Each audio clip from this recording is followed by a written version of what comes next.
ಯೋಂತಃ ಪ್ರವಿಶ್ಯ ಮಮ ವಾಚಮಿಮಾಂ ಪ್ರಸುಪ್ತಾಂ ಸಂಜೀವಯತ್ಯಖಿಲಶಕ್ತಿಧರಸ್ವಧಾಮ್ನಾ ಅನ್ಯಾಂಶ್ಚ ಹಸ್ತಚರಣಶ್ರವಣತ್ವಗಾದೀನ್ ಪ್ರಾಣಾನ್ನಮೋ ಭಗವತೆ ಪುರುಷಾಯ ತುಭ್ಯಂ. ಯಾ ವರ್ಣಪದವಾಕ್ಯಾರ್ಥಗದ್ಯಪದ್ಯಸ್ವರೂಪಿಣಿ ವಾಚಿ ನರ್ತಯತು ಕ್ಷಿಪ್ರಂ ಮೇಧಾಂ ದೇವಿ ಸರಸ್ವತಿ. ಶ್ರುತಿಸ್ಮೃತಿಪುರಾಣಾನಾಂ ಆಲಯಂ ಕರುಣಾಲಯಂ ನಮಾಮಿ ಭಗವತ್ಪಾದಂ ಶಂಕರಂ ಲೋಕಶಂಕರಂ. ಸಿಂಧೂರಾರುಣವಿಗ್ರಹಾಂ ತ್ರಿನಯನಾಂ ಮಾಣಿಕ್ಯಮೌಲಿಸ್ಫುರತ್ ತಾರಾನಾಯಕಶೇಖರಾಂ ಸ್ಮಿತಮುಖೀಂ ಆಪೀನವಕ್ಷೋರುಹಾಂ ಪಾಣಿಭ್ಯಾಂ ಅಲಿಪೂರ್ಣರತ್ನಚಷಕಂ ರಕ್ತೋತ್ಪಲಂ ಬಿಭ್ರತೀಂ ಸೌಮ್ಯಾಂ ರತ್ನಘಟಸ್ಥರಕ್ತಚರಣಾಂ ಧ್ಯಾಯೇತ್ ಪರಾಮಂಬಿಕಾಂ. ದೃಶಾದ್ರಾಘೀಯಸ್ಯ ದರದಲಿತನೀಲೋತ್ಪಲರುಚ ದವೀಯಾಂಸಂ ದೀನಂ ಸ್ನಪಯ ಕೃಪಯಾ ಮಾಮಪಿ ಶಿವೆ.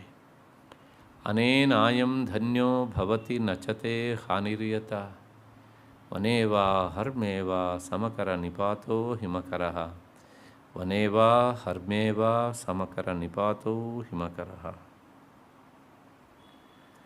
ನನ್ನ ಅಧ್ಯಾತ್ಮ ಬಂಧುಗಳೇ, ಎಲ್ಲ ಹಿರಿಯರೇ, ನನ್ನ ಮತ್ತು ನಿಮ್ಮೆಲ್ಲರ ಹರನ್ಮಂದಿರವನ್ನು ಬೆಳಗ್ತಾ ಇರುವಂತಹ ಶ್ರೀಮಾತಾ ಎನ್ನುವಂತಹ ಆ ಮಹಾಚೈತನ್ಯ ಸ್ವರೂಪಿಣಿಗೆ ಅನಂತ ಪ್ರಣಾಮಗಳನ್ನು ಸಲ್ಲಿಸಿ ಈ ದಿನದ ಚಿಂತನೆಗೆ ಮುಂದಾಗ್ತಾ ಇದ್ದೇನೆ.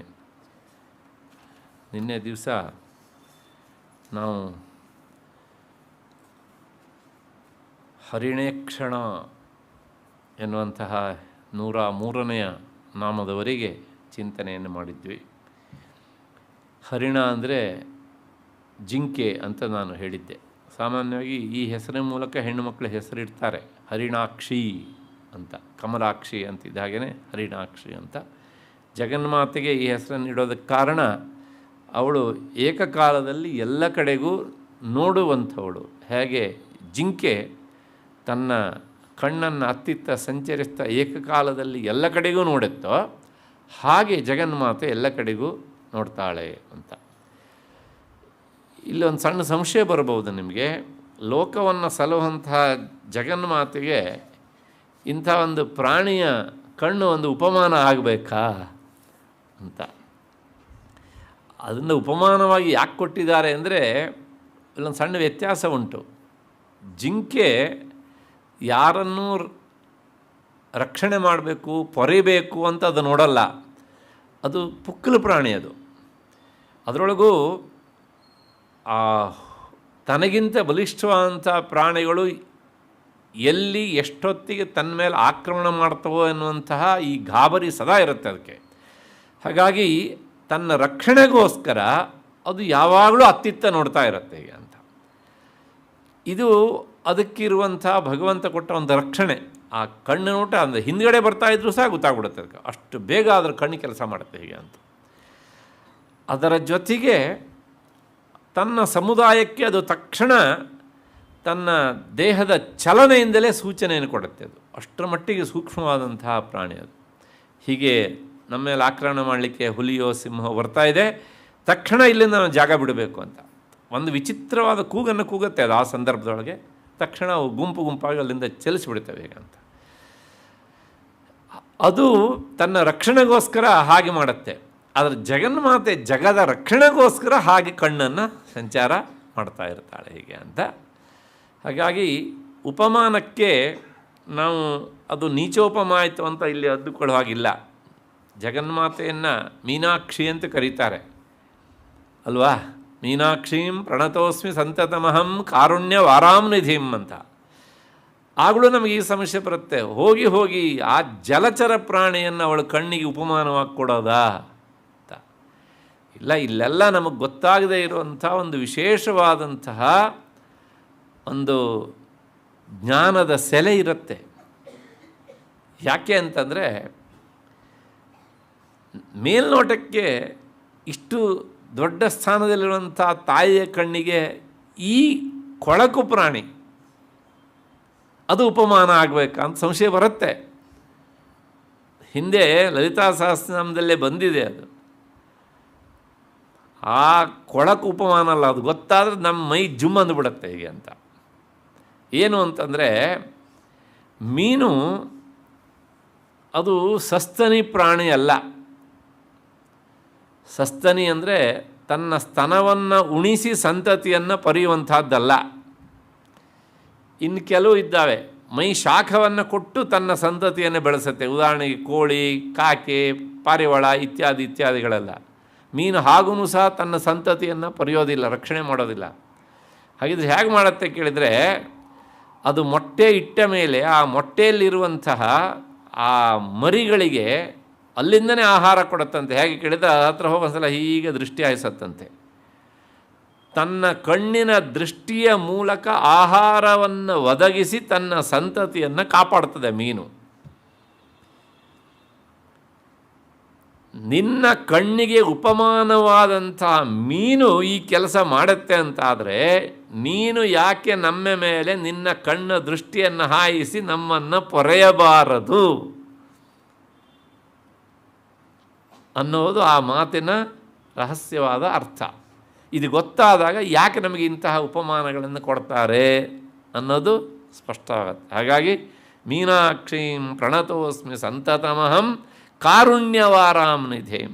ಆ ದೊಡ್ಡ ಮೀನು ತನ್ನ ಮಕ್ಕಳ ಮೇಲಾಗಿ ಕಾರುಣ್ಯವನ್ನು ಹರಿಸುತ್ತೋ, ಅದರ ರಕ್ಷಣೆ ಮಾಡುತ್ತೋ, ಹಾಗೆ ನೀನು ನಮ್ಮ ಮೇಲೆ ಕಾರುಣ್ಯ ವರ್ಷಣ ಮಾಡು, ನಮ್ಮನ್ನು ಕಾಪಾಡು ಎನ್ನುವಂಥ ಧ್ವನಿ ಆ ಉಪಮಾನದಲ್ಲಿ ಇದೆ. ಅಷ್ಟು ಹಿನ್ನೆಲೆಯಲ್ಲಿ ಅವಳು ಹರಿಣೇಕ್ಷಣಾಯೈ ನಮಃ. ಮುಂದಿನ ನಾಮ ಹರಪ್ರಿಯಾಯೈ ನಮಃ. ಹರಪ್ರಿಯ, ಇದಕ್ಕೆ ಎರಡು ಅರ್ಥ ಹರಪ್ರಿಯ ಅನ್ನೋದಕ್ಕೆ. ಒಂದು, ಹರನಿಗೆ ಅವಳು ಪ್ರಿಯಳಾದವಳು, ಹರಸ್ಯ ಪ್ರಿಯ, ಹರನಿಗೆ ಪ್ರಿಯಳಾದವಳು, ಆದ್ದರಿಂದ ಅವಳು ಹರಪ್ರಿಯ ಅಂತ. ಇನ್ನೊಂದು ಅರ್ಥ ಮುಂದೆ ಬಹುರಿ ಮಾಡಬೇಕು. ಹರನೇ ಯಾವಳಿಗೆ ಪ್ರಿಯನಾಗಿದ್ದಾನೋ ಅವಳು ಹರಪ್ರಿಯ. ಮೊದಲನೇ ಅರ್ಥದೊಳಗೆ ಹರನಿಗೆ ಅವಳು ಪ್ರಿಯಳು, ಎರಡನೇ ಅರ್ಥದೊಳಗೆ ಅವಳಿಗೆ ಹರಪ್ರಿಯನಾದ್ದರಿಂದ ಅವಳು ಹರಪ್ರಿಯ. ಪತಿ ಪತ್ನಿಯರು ಹೀಗೆ ಇರಬೇಕಲ್ವ. ನಮ್ಮಲ್ಲಿ ಹೆಣ್ಮಕ್ಳಿಗೆ ಸಾಮಾನ್ಯವಾಗಿ ಹರಿಪ್ರಿಯ ಅಂತ ಹೆಸರಿಡ್ತಾರೆ. ಮೊದಲನೇ ಅರ್ಥ ಅಲ್ಲೂ ಹಾಗೇನೆ. ಮೊದಲನೇದು ಹರಿಗೆ ಅವಳು ಪ್ರಿಯಳು, ಲಕ್ಷ್ಮಿ. ಇನ್ನೊಂದು ಅರ್ಥ, ಲಕ್ಷ್ಮಿಗೆ ಅವನು ಪ್ರಿಯನಾದ್ದರಿಂದ ಅವಳು ಹರಿಪ್ರಿಯ. ಹರಿಹಿ ಪ್ರಿಯ ಯಸ್ಯ ಸ, ಯಾವಳಿಗೆ ಹರಿಯೇ ಪ್ರಿಯನಾಗಿದ್ದಾನೋ ಅವಳು ಹರಿಪ್ರಿಯ ಅಂತ. ನೋಡಿ, ಎರಡೂ ಅರ್ಥ ಹೇಳುವಂಥದ್ದು. ಇಂಥದ್ದೆಲ್ಲ ಸಿಗೋದಾದ ಸಂಸ್ಕೃತ ಭಾಷೆಯಲ್ಲಿ ಮಾತ್ರ ಸಿಗುತ್ತೆ. ಇನ್ಯಾವ ಭಾಷೆಯಲ್ಲೂ ನಿಮಗೆ ಇಂಥ ಅರ್ಥ ಸಿಗೋದೇ ಇಲ್ಲ. ದುರ್ಬಿನ್ನು ಹಾಕ್ಕೊಂಡು ಹುಡುಕಿದರೂ ಸಹ ಈ ರೀತಿಯಾಗಿ ಒಂದು ಶಬ್ದದಲ್ಲಿ ಇಷ್ಟೊಂದು ಅರ್ಥವನ್ನು, ಅದು ಸೊಗಸಾದ ಅರ್ಥವನ್ನು ಹೊರಹೊಮ್ಮಿಸೋದುಂಟಲ್ಲ, ಬೇರೆ ಭಾಷೆಯಲ್ಲಿ ಸಾಧ್ಯ ಇಲ್ಲ, ಸಂಸ್ಕೃತದಲ್ಲಿ ಮಾತ್ರ ಸಾಧ್ಯ ಅದು. ಹಾಗಾಗಿ ಹರಪ್ರಿಯ ಅಂತ ಆಯಿತು. ಬಹಳ ಸಿಂಪಲ್, ಎರಡೇ ಅರ್ಥ ಇದಕ್ಕೆ, ಇನ್ನೇನು ವಿಶೇಷ ಇಲ್ಲ. ಮತ್ತು ಮುಂದಿನದು ಹರಾರಾಧ್ಯಾಯೈ ನಮಃ. ಹರನಿಂದ ಆರಾಧ್ಯಳಾದವಳು. ಹರ ಅಂದರೆ ನಮ್ಮ ದುಃಖ ದುಮ್ಮಾನಗಳನ್ನು ಪರಿಹಾರ ಮಾಡುವವನು, ಪರಿಹರಿಸುವವನು. ಹರತೀತಿ ಹರಹ, ಹರತೀತಿ ಹರಿಹಿ. ವಾಸ್ತವಿಕವಾಗಿ ಹರನಿಗೂ ಹರಿಗೂ ಏನೂ ವ್ಯತ್ಯಾಸ ಇಲ್ಲ, ಇಬ್ಬರೂ ಸಹ ದುಃಖವನ್ನು ದೂರ ಮಾಡುವವರು ಅನ್ನೋದೇ ಅರ್ಥ. ಆ ಶಬ್ದಕ್ಕೆ ಬರುವ ಪ್ರತ್ಯಯದ ಮೇಲಿಂದ ಒಂದು ಹರಿ ಇಕಾರ ಆಗುತ್ತೆ, ಇನ್ನೊಂದು ಹರ ಅಂತ ಅಕಾರ ಆಗಿರುತ್ತೆ ಅಷ್ಟೆ. ಪ್ರತ್ಯಯದಲ್ಲಿ ಭೇದವೇ ಅಷ್ಟೇ ಹೊರತು ಅರ್ಥದಲ್ಲಿ ಏನೂ ಭೇದ ಇಲ್ಲ. ಇರಲಿ, ಸಂದರ್ಭವಶಾತ್ ನಾನು ಅದನ್ನು ಹೇಳಿದ್ದೇನೆ. ಆ ಹರಾರಾಧ್ಯ, ಹರನಿಂದ ಆರಾಧಿತಳಾದವಳು ಅಂತ.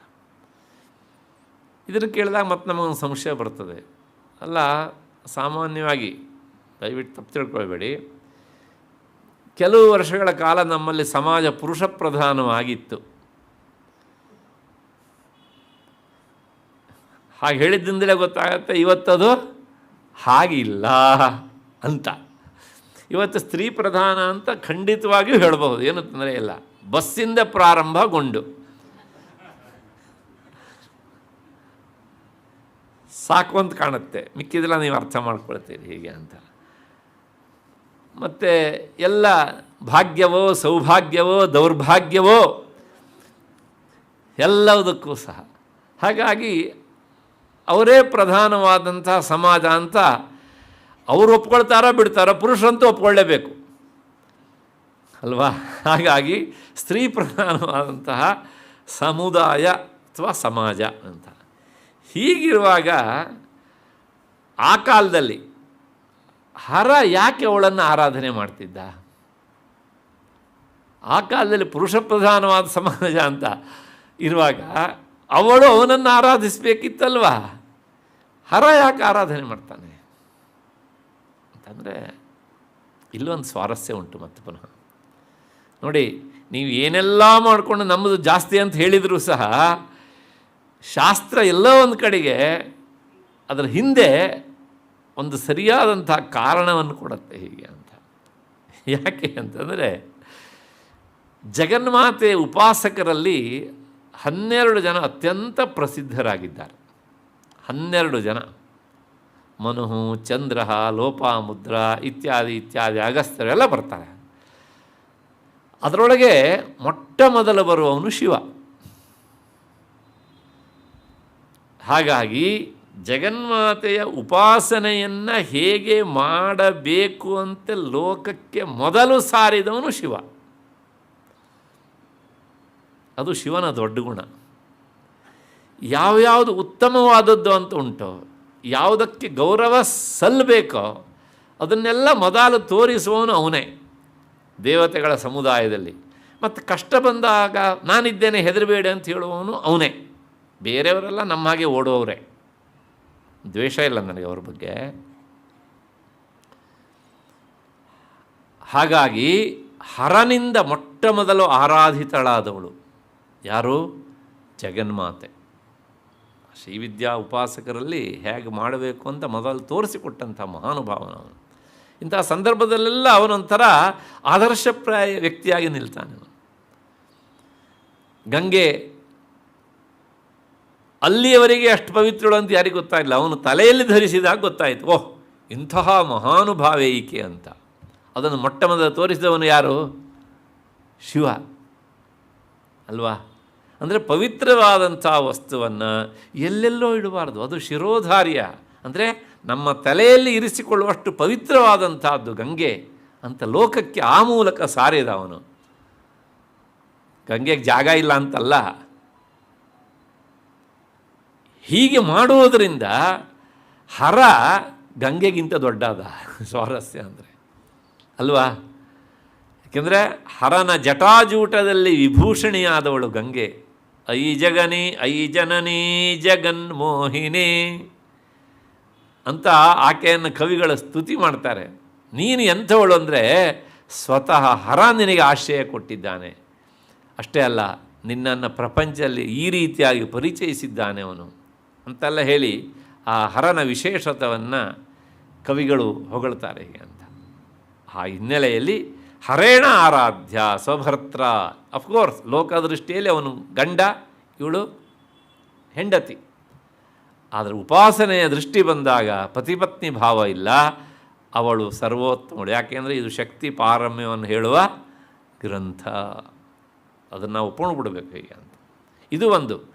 ಎರಡನೇದು, ತ್ರಿಮೂರ್ತಿಗಳು ಆಕೆಯ ಮಕ್ಕಳು ಅಂತ ಮೊದಲಿಂದ ನಾನು ಹೇಳ್ತಾ ಬಂದಿದ್ದೇನೆ. ಆ ದೃಷ್ಟಿಯಲ್ಲಿ ನೋಡಿದರೆ ಅವಳು ಹರನಿಗೂ ಸಹ ತಾಯಿ.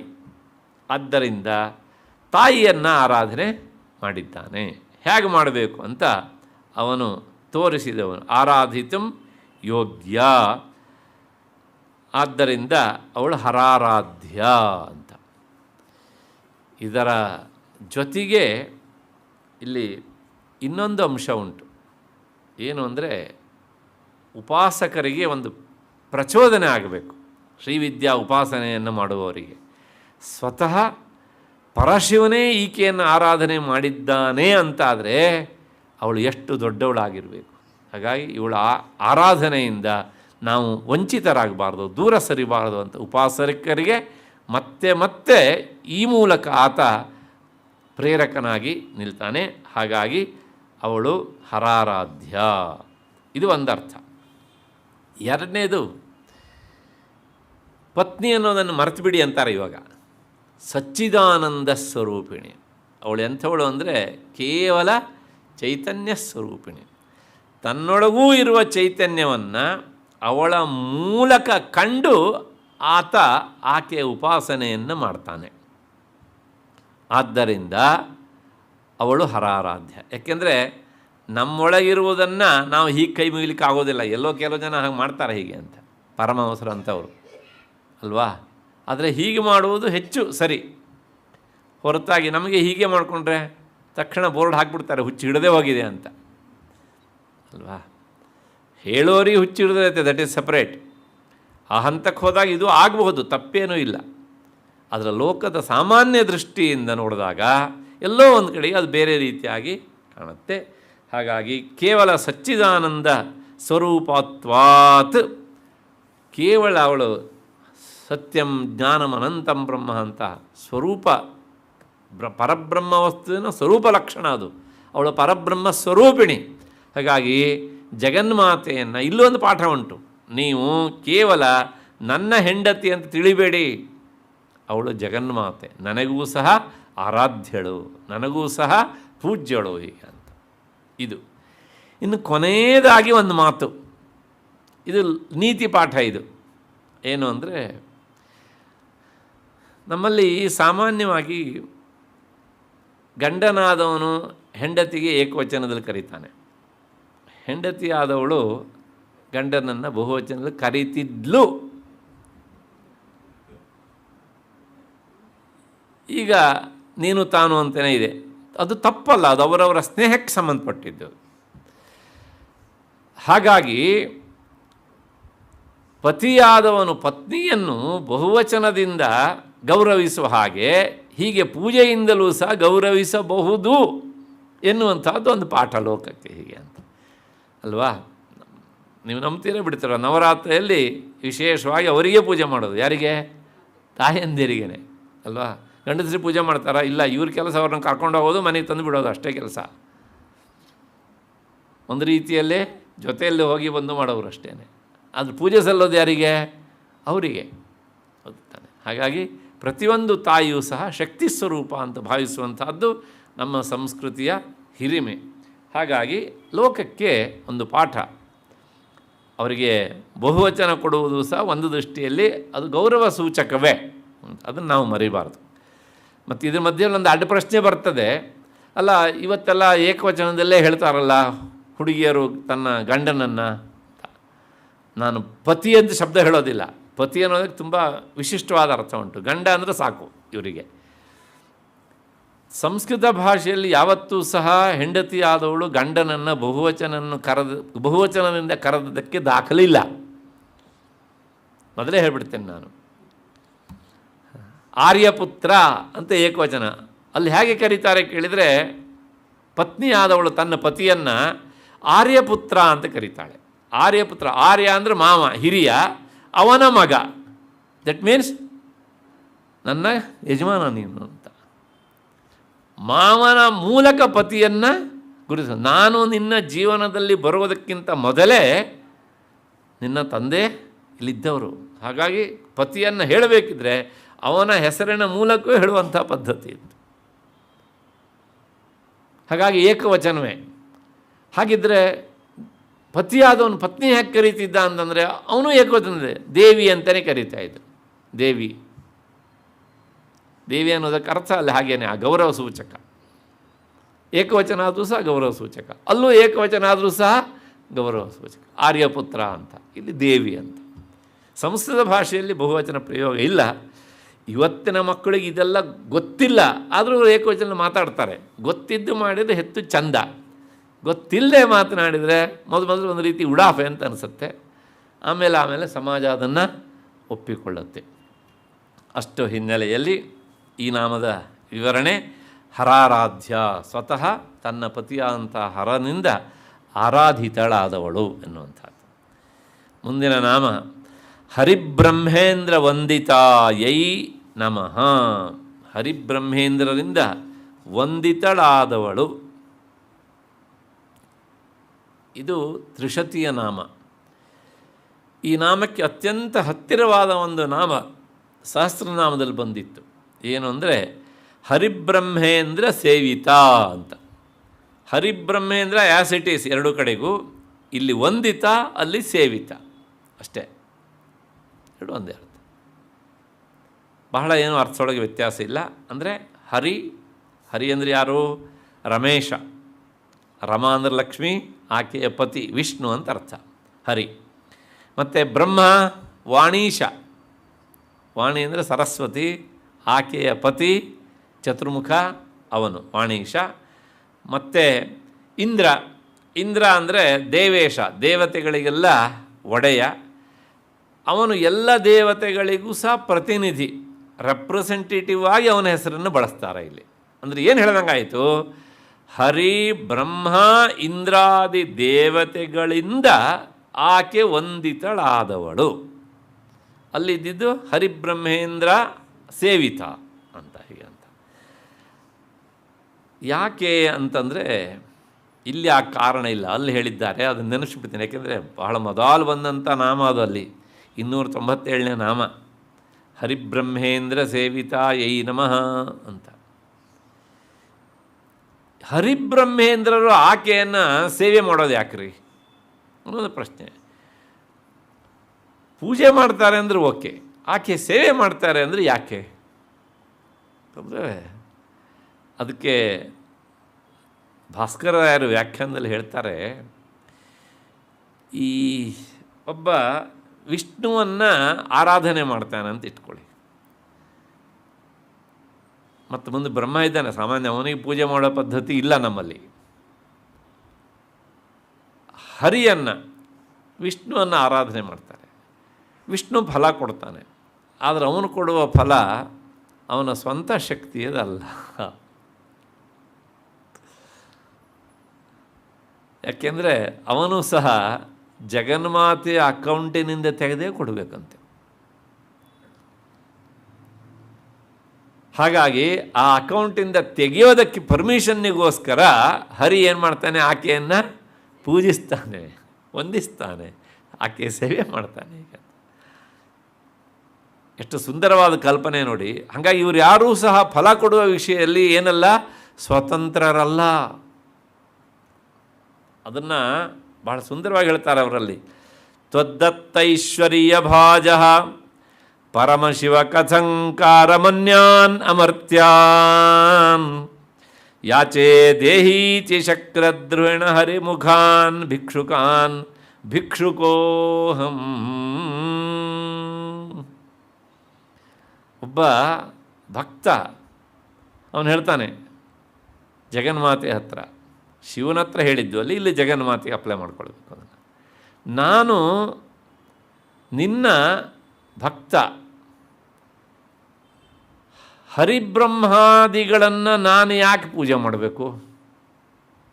ನೇರ ನಾನು ನಿನ್ನನ್ನೇ ಆರಾಧಿಸ್ತೇನೆ. ಯಾಕೆ ಅಂತಂದರೆ, ಅಲ್ಲ ನೀನು ಅವ್ರು ಪೂಜೆ ಮಾಡೋ ಅಲ್ಲಿಂದನೇ ಫಲ ತಗೋ ಅಂತ ತಾಯಿ ಹೇಳಿದರೆ ಅದಕ್ಕೆ ಒಲ್ಲೆ ಅಂತಾನೆ ಅವನು, ಆಗೋದಿಲ್ಲ ಅಂತಾನೆ. ಯಾಕೆ ಅಂದರೆ, ಅಲ್ಲ ನಾನು ಹೇಗೆ ಅವರನ್ನು ಕೇಳ್ತೇನೋ ಅವರು ಹಾಗೆ ನಿನ್ನನ್ನು ಕೇಳ್ತಾರೆ ಅಲ್ವಾ. ಅಂದರೆ ಅವರು ನಿನ್ನನ್ನು ಕೇಳುವ ಮೂಲಕ ಭಿಕ್ಷುಕರಾಗಿದ್ದಾರೆ, ನಾನು ಅವರನ್ನು ಕೇಳುವ ಮೂಲಕ ನಾನು ಭಿಕ್ಷುಕನಾಗಿದ್ದೇನೆ. ನಾನೊಬ್ಬ ಭಿಕ್ಷುಕನೇ, ಸಂಶಯನೇ ಇಲ್ಲ. ಪ್ರಶ್ನೆ ಇಷ್ಟೇ, ಭಿಕ್ಷುಕ ಇನ್ನೊಬ್ಬ ಭಿಕ್ಷುಕನನ್ನು ಯಾವಾಗಲೂ ಬೇಡೋದಿಲ್ಲ. ಬೇಡ್ತಾನ? ಇಲ್ಲ. ಭಿಕ್ಷುಕ ಯಾರನ್ನು ಕೇಳಬೇಕು? ಧನಿಕಳನ್ನು ಕೇಳಬೇಕು. ನೀನು ಧನಿಕಳಾಗಿದ್ದೀಯೆ, ಸರ್ವ ಸಂಪತ್ ಪ್ರದಾತ್ರಿ ಆಗಿದ್ದೀಯೆ, ಅದನ್ನು ನಿನ್ನನ್ನು ಕೇಳಬೇಕೇ ಅಷ್ಟೇ ಹೊರತು ಸಹ ನಿನ್ನ ಹತ್ರ ಕೇಳುವ ಹಾಗೆ, ನನ್ನ ಹಾಗೆ ನಿನ್ನ ಹತ್ರ ಕೇಳುವ ಆ ಭಿಕ್ಷುಕರನ್ನು ನಾನು ಯಾಕೆ ಕೇಳಬೇಕು? ಅವನ ದೃಷ್ಟಿಯಲ್ಲಿ ಹರಿಬ್ರಹ್ಮಾದಿಗಳು ಯಾರು? ಅವರು ಭಿಕ್ಷುಕರೇ. ಅವನು ಹೇಳ್ತಾನೆ ನೋಡಿ, ಅದಕ್ಕೋಸ್ಕರ ಭಿಕ್ಷುಕಾನ್ ಭಿಕ್ಷುಕೋಹಂ. ಆ ಭಿಕ್ಷುಕರನ್ನು ಈ ಭಿಕ್ಷುಕ ಬೇಡಲಿಕ್ಕೆ ಇಷ್ಟಪಡೋಲ್ಲ. ಇದನ್ನು ಕೇಳಿದಾಗ ಅವ್ರಿಗೆ ಎಷ್ಟು ಬೇಸರ ಆಗುತ್ತೆ ಏನೋ, but it is A fact ಅಲ್ವಾ.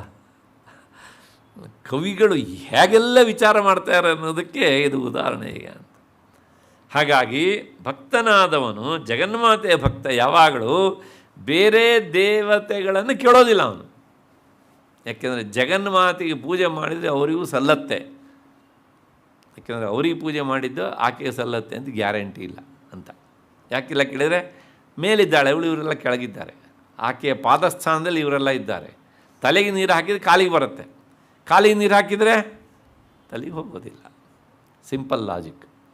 ಅದಕ್ಕೋಸ್ಕರ ಆ ಭಿಕ್ಷುಕ ಸ್ಥಾನದಲ್ಲಿರುವಂಥ ಹರಿಬ್ರಹ್ಮಾದಿಗಳನ್ನು ಇನ್ನೊಬ್ಬ ಭಿಕ್ಷುಕನಾದ ನಾನು ಕೇಳೋದಿಲ್ಲ ಅಂತ ಅಲ್ಲಿ ಹೇಳಿದ್ದಾನೆ. ಅದಕ್ಕೋಸ್ಕರ ಹರಿಬ್ರಹ್ಮೇಂದ್ರ ವಂದಿತಾಯೈ ನಮಃ. ಹರಿಬ್ರಹ್ಮೇಂದ್ರಾದಿಗಳಿಂದ ಅವಳು ವಂದಿತಳಾಗಿದ್ದಾಳೆ ಅಂತ ಆಯಿತು. ಅಲ್ಲಿಗೆ ಈ ನಾಮದ ವಿವರಣೆ. ಹಯಾರೂಢಾ ಸೇವಿತಾಂಘ್ರಿಯೈ ನಮಃ. ಇದು 107ನೇ ನಾಮ. ಹಯಾರೂಢ ಸೇವಿತಾಂಘ್ರಿ ಅಂತ.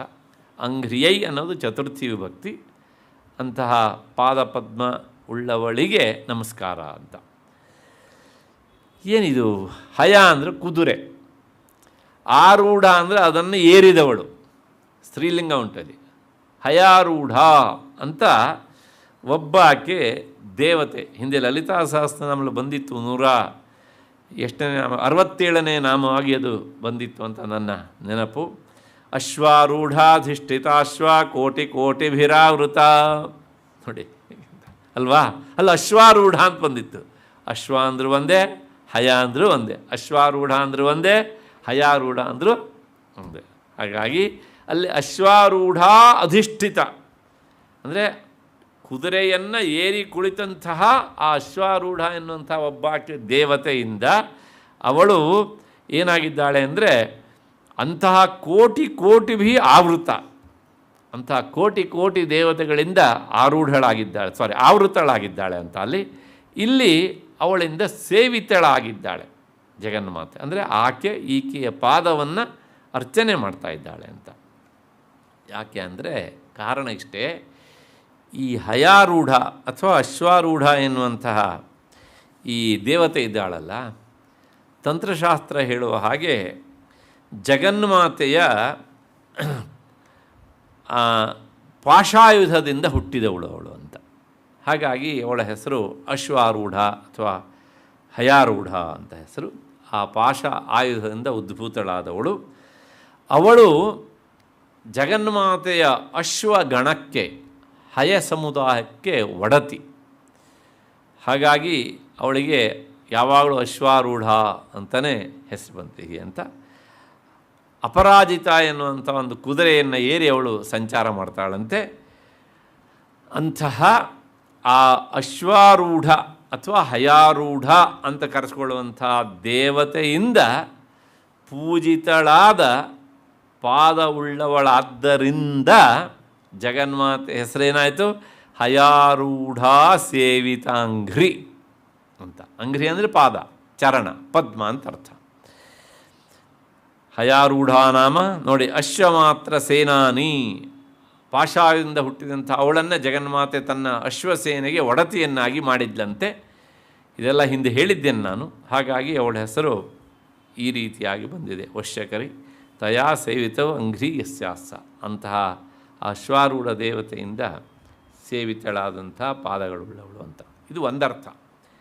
ಇನ್ನೊಂದರ್ಥ ಇದಿಲ್ಲಿಲ್ಲ, ವೇದಾಂತದ ಅರ್ಥ ಅದು. ವೇದಾಂತದಲ್ಲಿ ಈ ನಮ್ಮ ಇಂದ್ರಿಯಗಳನ್ನು ಕುದುರೆ ಅಂತ ಕರೀತಾರೆ. ಇಂದ್ರಿಯಾಣಿ ಹಯಾನಾಹು ವಿಷಯಾಂಸ್ತೇಷು ಗೋಚರಾನ್, ಕಠೋಪನಿಷತ್ತಿನ ಮಾತು. 5 ಇಂದ್ರಿಯಗಳು, ಅವೇ 5 ಕುದುರೆಗಳು. ವಿಶೇಷವಾಗಿ ಜ್ಞಾನೇಂದ್ರಿಯಗಳನ್ನು ಕುರಿತು ಹೇಳಿತ್ತು. ವಿಷಯಾಂಸ್ತೇಷು ಗೋಚರಾನ್. ಈ ಕುದುರೆಗಳ ಸ್ವಭಾವ ಏನು ಅಂದರೆ, ಅದು ಏನು ಕಾಣುತ್ತೋ ಆ ಕಡೆಗೆ ಎಳ್ಕೊಂಡು ಹೋಗುತ್ತೆ. ಅದಕ್ಕೋಸ್ಕರ ಅದು ಅತ್ತಿತ್ತ ನೋಡದೇ ಇಲ್ಲ ಅಂತ ಹಿಂಗೆ ಕಟ್ತಾರೆ ಅದಕ್ಕೆ ಕಣ್ಪಟ್ಟಿ. ಹೋಗ್ತಾ ಇದ್ದಾಗ ಏನಾದ್ರು ಈ ಕಡೆ ನೋಡ್ತು ಅಂದರೆ ಅಲ್ಲೇ ಎಳ್ಕೊಂಡು ಹೋಗ್ಬಿಡುತ್ತೆ. ಅದರ ಸ್ವಭಾವ ಅದು. ಈ ಕುದುರೆಗೆ ಹೇಗುಂಟ ಸ್ವಭಾವ, ಅದೇ ಸ್ವಭಾವ ನಮ್ಮ ಇಂದ್ರಿಯಗಳಿದ್ದು. ದಾರಿಯಲ್ಲಿ ಹೋಗಬೇಕಿದ್ರೆ ಯಾವನೊಬ್ಬ ಕರಿತಾ ಇದ್ದ ಬೋಂಡ ಅಂದರೆ ಮೊದಲು ಹೋಯ್ತಲ್ರಿ ಒಂದು ಕುದುರೆ ಇಲ್ಲಿದು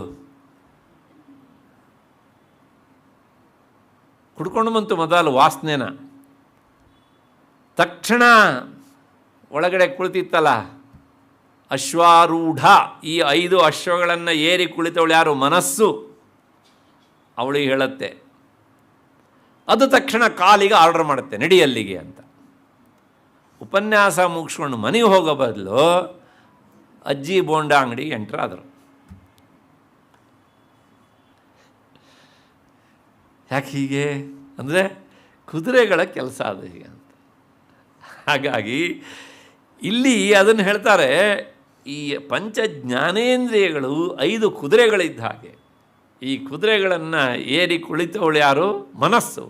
ಅಶ್ವಾರೂಢ, ಅಶ್ವ ಕುದುರೆಗಳ ಅವುಗಳನ್ನು ಆರೂಢ ಅಂತ ಮನಸ್ಸಿನಿಂದ ಶಬ್ದ ಉಂಟಿಯನ್ನು ಕೇಳಿದರೆ ಸೇವಿತ ಅಂಘ್ರಿ ಅಂದರೆ ಮನಸ್ಸಿನಿಂದ ಸದಾ ಧ್ಯಾನಿಸಲ್ಪಡುವವಳು, ವಂದಿಸಲ್ಪಡುವವಳು, ನಮಸ್ಕರಿಸಲ್ಪಡುವವಳು ಯಾರು? ಜಗನ್ಮಾತೆ. ಹಾಗೆ ಹೇಳೋದ್ರ ಮೂಲಕ ಏನಾಯ್ತು ಕೇಳಿದರೆ, ಕೇವಲ ದೈಹಿಕವಾಗಿ ದೇವಸ್ಥಾನಕ್ಕೆ ಹೋಗಿ ಒಂದು ಪೊಲೀಸ್ ಡಿಪಾರ್ಟ್ಮೆಂಟ್ ಸೆಲ್ಯೂಟ್ ಹೊಡಿಬೇಡಿ, ಅಂದರೆ ಮನಸಾರೆ ನಮಸ್ಕರಿಸಿ. ನಮಗೊಂದು ಎಚ್ಚರಿಕೆ, ಯಾಕೆಂದ್ರೆ ನಾವು ನಮಸ್ಕಾರ ಮಾಡ್ತೇವೆ, ಕೈ ಹಿಂಗಂತದೆ, ಆದರೆ ಮನಸ್ಸು ಇನ್ನೇನೋ ವಿಚಾರ ಮಾಡ್ತಾ ಇರುತ್ತೆ. ಹಾಗಾಗಿ ನಮ್ಮ ಮನಸ್ಸು ನಾವು ಅಶ್ವಾರೂಢರಾಗಿ ನಮಸ್ಕರಿಸಬೇಕು.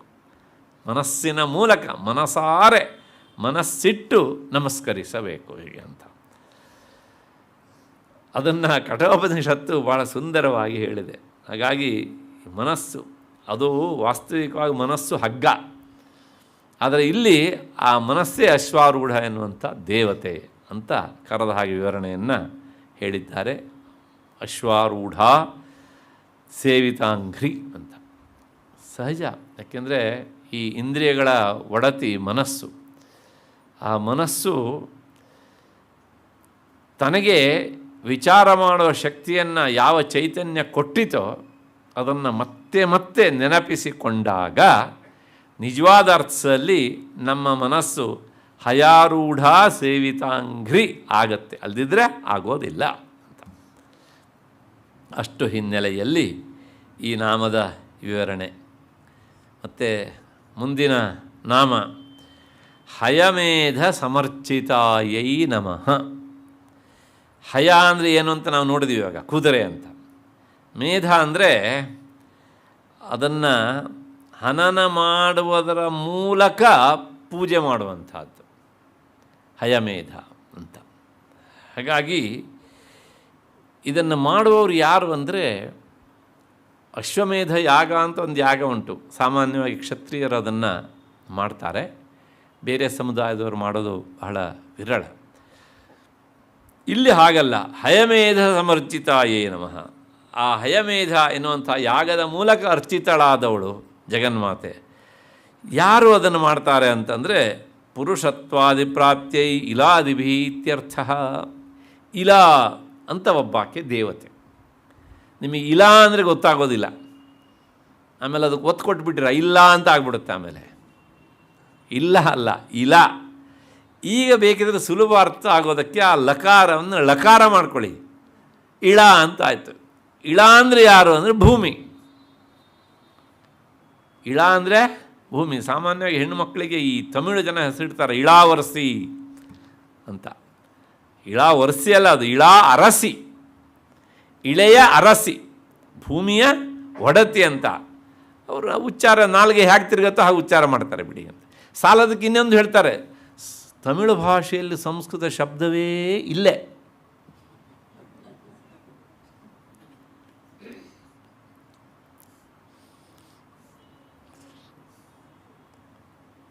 ಇಳಾವರಸಿ ಅನ್ನೋಲ್ಲಿ ಇಲ್ಲ ಅನ್ನೋದು ಯಾವ ಶಬ್ದ ಅಲ್ವಾ? ಹಾಗಾಗಿ ಅದು ಸಂಸ್ಕೃತ ಶಬ್ದ ಹೌದೋ ಅಲ್ವೋ ಅಂತ ಗೊತ್ತಿಲ್ಲದೇ ಇರುವವರು ಇಲ್ಲಿ ಸಂಸ್ಕೃತ ಭಾಷೆಯೇ ಇಲ್ಲೇ ಅಂತ ಅಂದರೆ ಶಬ್ದವೇ ಇಲ್ಲೇ ಅಂದರೆ ಒಪ್ಕೊಳಕ್ಕಾಗುತ್ತೆ ಅದನ್ನು. ಪುರುಷನ್ ಅಂತಾರೆ, ಪುರುಷ ಅನ್ನೋದು ಅನ್ನೋಂದು ತೆಗೆದುಬಿಡಿ ನೀವು, ಏನದು ಸಂಸ್ಕೃತವೇ ತಾನೇ. ಹಾಗಾಗಿ ಯಾವ ಭಾಷೆಯಲ್ಲೂ ಸಂಸ್ಕೃತ ಶಬ್ದ ಇಲ್ಲ ಅಂತ ಹೇಳೋಕೆ ಆಗೋಲ್ಲ, ಅದನ್ನು ನಾವು ಮೊದಲು ನೆನಪಿಟ್ಕೊಳ್ಬೇಕು. ಇಂಗ್ಲೀಷ್ ಮೊದಲುಗೊಂಡು ನಿಯಮ ಅಪ್ಲೈ ಆಗುತ್ತೆ. ಆ ವಿಷಯ ಬಿಟ್ಬಿಡೋಣ, ನಮಗೆ ಬೇಡ, ಅಪ್ರಸ್ತುತ ಅದೇವ, ಯಾಕೆ ಅದು ಕೈ ಹಾಕಿದ ದೊಡ್ಡ ವಿಚಾರ ಅದೊಂದಿಗೆ ಅಂತ. ಹೀಗೆ ಆ ಇಳ ಎನ್ನುವಂತಂದರೆ ಭೂಮಿ ರೂಪದ ದೇವತೆ, ಆಕೆಯೇ ತನ್ನ ಪುರುಷತ್ವ ಅಂದರೆ ಧರ್ಮ ಅರ್ಥ ಕಾಮ ಮೋಕ್ಷ ಈ ಪುರುಷಾರ್ಥ ಪ್ರಾಪ್ತಿಗಾಗಿ ಜಗನ್ಮಾತೆಯನ್ನು ಈ ಮೂಲಕ ಅರ್ಚಿಸ್ತಾಳಂತೆ. ಯಾರೋ ಇಳ ಎನ್ನುವಂಥ ಭೂಮಿ ರೂಪದ ದೇವತೆ ಅಶ್ವಮೇಧದ ಮೂಲಕ ಜಗನ್ಮಾತೆಯನ್ನು ಆರಾಧಿಸ್ತಾಳೆ ಎನ್ನುವಂಥದ್ದು ಆ ನಾಮದ ಅರ್ಥ. ಯಾಕೆಂದರೆ ಅಶ್ವಮೇಧ ಯಾಗ ಮಾಡಿದವನಿಗೆ ಎಲ್ಲಿಲ್ಲದ ಸಂಪತ್ತು ಬರುತ್ತೆ ಎನ್ನುವಂಥದ್ದು ಪ್ರಸಿದ್ಧಿ. ಹಾಗಾಗಿ ಭೂಮಿ ತಾನು ಸಂಪದ್ಭರಿತಳಾಗಬೇಕು ಅಂತ ಬಯಸಿ ಈ ರೀತಿಯಾದಂತಹ ಜಗನ್ಮಾತೆಯ ಆರಾಧನೆಯನ್ನು ಮಾಡ್ತಾಳೆ ಎನ್ನುವುದು ಅದರ ಅಭಿಪ್ರಾಯ. ಇಲ್ಲಿಗೆ ಈ ನಾಮದ ವಿವರಣೆಯೂ ಸಹ ಆಯಿತು. ಮುಂದೆ 109ನೆಯ ನಾಮ ಹರ್ಯಕ್ಷವಾಹನಾಯೈ ನಮಃ. ಹರ್ಯಕ್ಷವಾಹನ,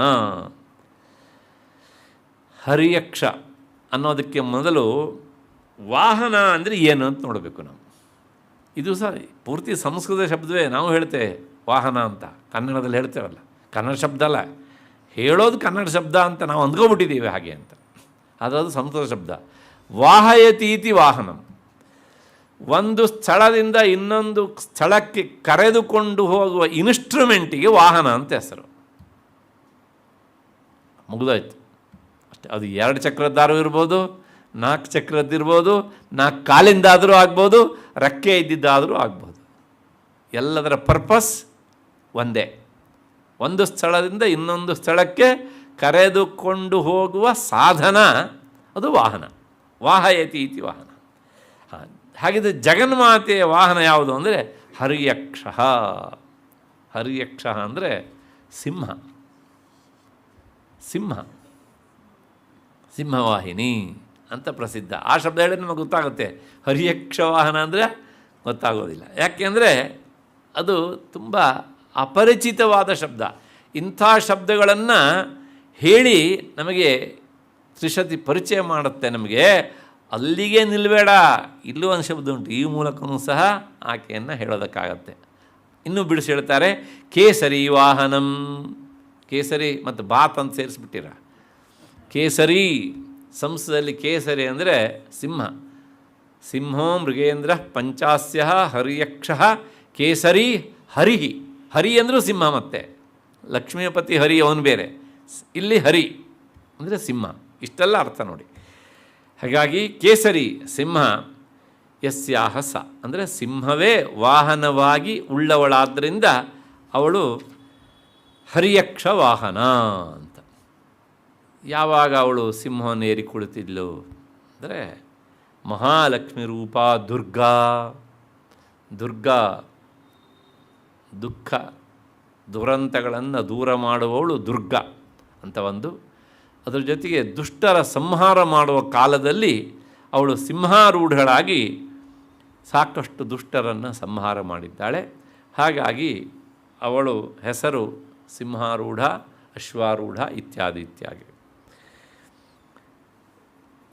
ಈಗ ಇಲ್ಲೊಂದು ಪ್ರಶ್ನೆ ಏನಂದರೆ, ಅಲ್ಲ ಸಿಂಹವನ್ನೇ ಯಾಕೆ ಇರಬೇಕು? ಅವಳ ಗಂಡ ವೃಷಭಾರೂಢ ಅಲ್ವಾ, ಅಂದರೆ ಎತ್ತನ್ನು ಹತ್ಕೊಂಡವನು.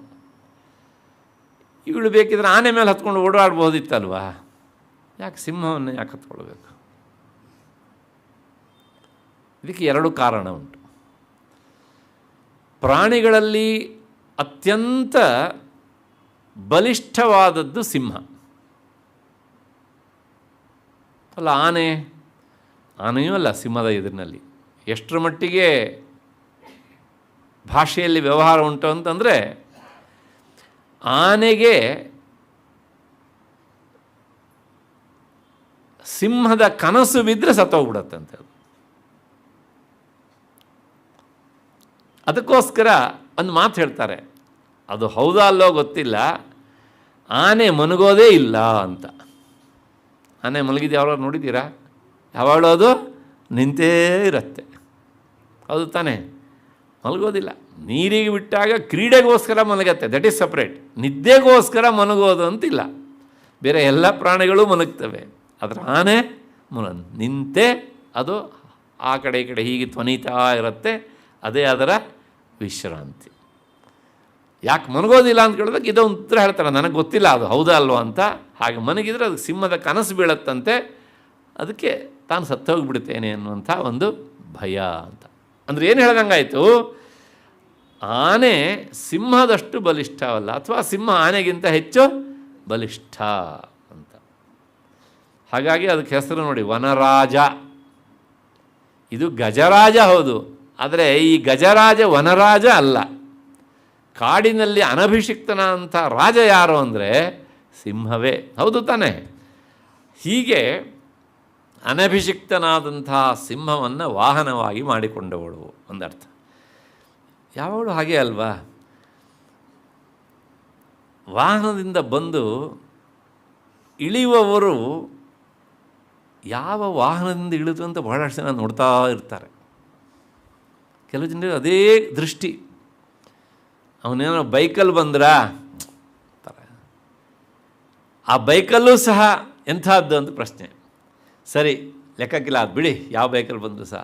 4 ವೀಲರಲ್ಲಿ ಬಂದ್ರಾ, ಅದರೊಳಗೂ ಮತ್ತು ಯಾವುದಪ್ಪ ಎಷ್ಟೆಲ್ಲ ಹೆಸರುಗಳಿವೆಯಲ್ಲ ಹೀಗೆ ಅಂತ.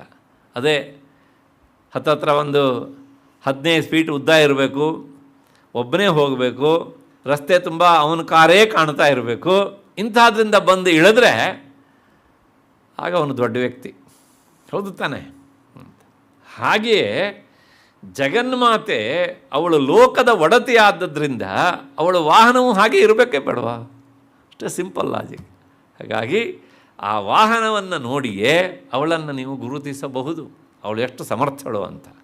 ಸಿಂಹ ಅತ್ಯಂತ ಶಕ್ತಿಶಾಲಿ ಹೌದು, ಅತ್ಯಂತ ಕ್ರೂರವೂ ಹೌದು.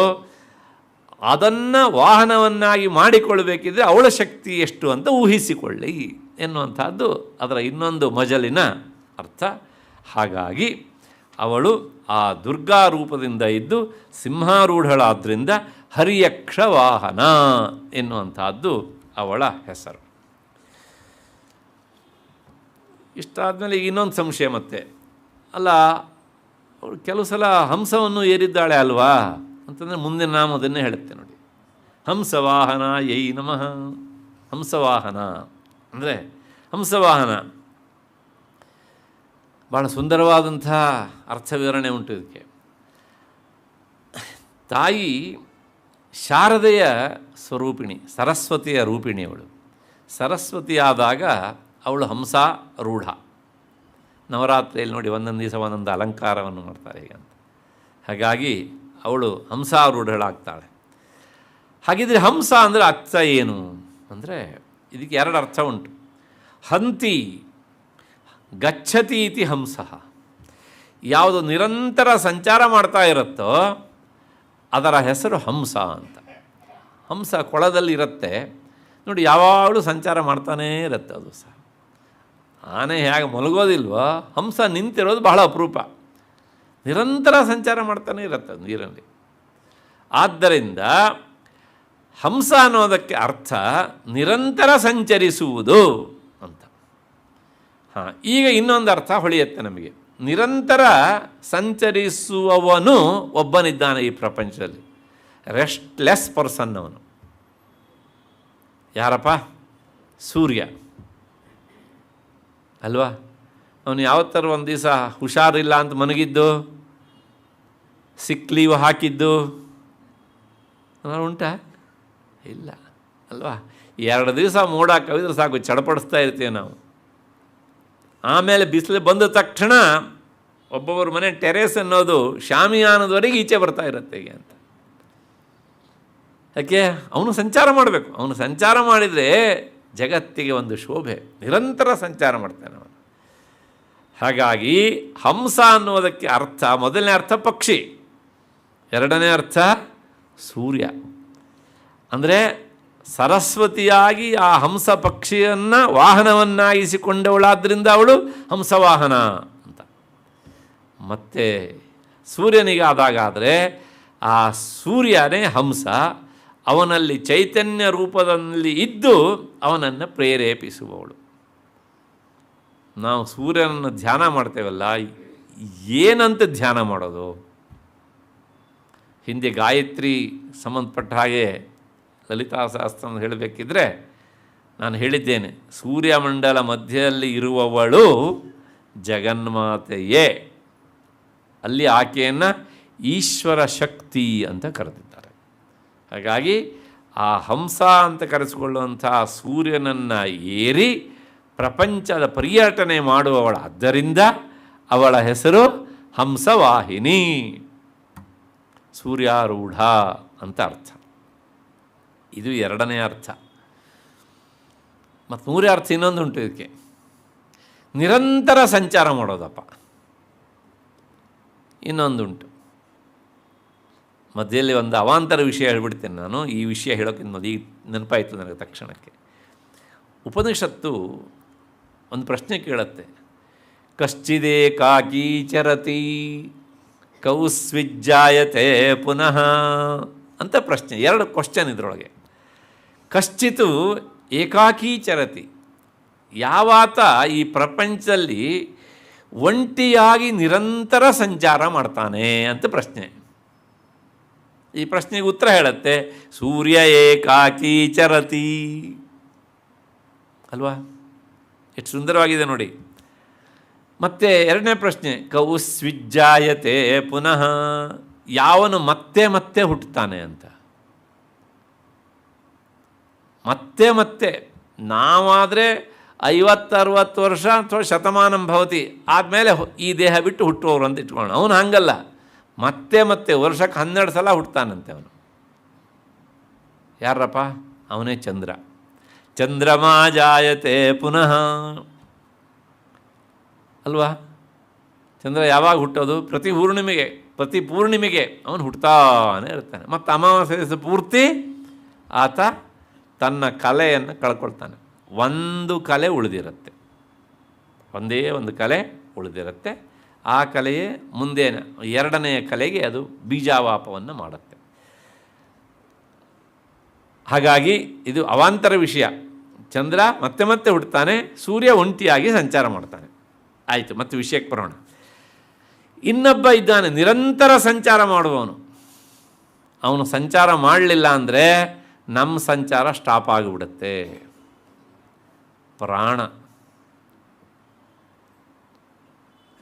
ಪ್ರಾಣ ನಿರಂತರ ಸಂಚಾರ ಮಾಡ್ತಾನೇ ಇರುತ್ತೆ. ಒಪ್ಕೊಳ್ತೀರೋ ಇಲ್ವಾ? ಇಲ್ಲ ಅಂತೇಳಿದ್ರೆ ಮತ್ತೆ ನೀವು ಇಲ್ಲಿ ಬರುವಂಗಿಲ್ಲ ಅಲ್ವಾ? ಹಾಗಾಗಿ ಪ್ರಾಣ ನಿರಂತರ ಸಂಚಾರ ಮಾಡುತ್ತೆ. ಒಬ್ಬರು ಭಾರತ ಭೂಷಣ ಅಂತ ಪ್ರಸಿದ್ಧ ವಿದ್ವಾಂಸರು, ಅವರು ಒಂದು ಮಾತು ಹೇಳ್ತಾರೆ. ಆ ಪ್ರಾಣ ಸಂಚಾರ ಮಾಡ್ತಾ ಮಾಡ್ತಾ ಏನು ಹೇಳುತ್ತೆ? ಅದು ಸದಾ ಒಂದು ಜಪವನ್ನು ಜಪಿಸ್ತಾ ಇರುತ್ತಂತೆ. ನಮಗೆ ಗೊತ್ತೇ ಇರೋದಿಲ್ಲ ಅದು ಏನು ಅಂದರೆ, ನಮ್ಮ ದೇಹದಿಂದ ಹೊರಕ್ಕೆ ಹೋಗಬೇಕಿದ್ರೆ ಒಂದು ಬೀಜಾಕ್ಷರ, ಮತ್ತು ಒಳಕ್ಕೆ ಹೋಗಬೇಕಿದ್ರೆ ಇನ್ನೊಂದು ಬೀಜಾಕ್ಷರ ಸೇರಿಸಿದರೆ ಅದು ಸೋಹಂ ಸೋಹಂ ಅಂತಾಗತ್ತೆ. ಅದನ್ನು ಹಿಂದೆ ಮುಂದಾಗಿ ಹೇಳಿದರೆ ಹಂಸ ಅಂತ ಆಗತ್ತೆ. ಇದನ್ನು ಹಂಸ ಅಂತಲೂ ಕರೀತಾರೆ, ಹಂಸ ಮಂತ್ರ ಅಂತಲೂ ಕರೀತಾರೆ, ಸೋಹಂ ಮಂತ್ರ ಅಂತಲೂ ಕರೀತಾರೆ, ಅಥವಾ ಶಿವ ಮಂತ್ರ ಅಂತಲೂ ಕರೀತಾರೆ. ಶಿವೋಹಂ ಅಂತ, ಶಿವಶಕ್ತಿಯರ ಏಕತೆಯನ್ನು ಹೇಳುವಂಥದ್ದು ಅಂತ.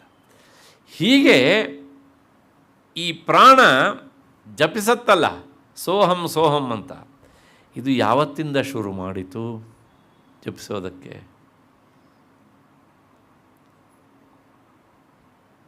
ನಾವು ಪ್ರಪಂಚಕ್ಕೆ ಬರುವುದಕ್ಕಿಂತ ಮೊದಲೇ ತಾಯಿಯ ಗರ್ಭದಲ್ಲಿ ಇರುವಾಗಲೇ ನಮ್ಮ ಪ್ರಾಣ ಈ ಹಂಸ ಮಂತ್ರವನ್ನು ಜಪಿಸೋದಕ್ಕೆ ಪ್ರಾರಂಭ ಮಾಡಿದೆ.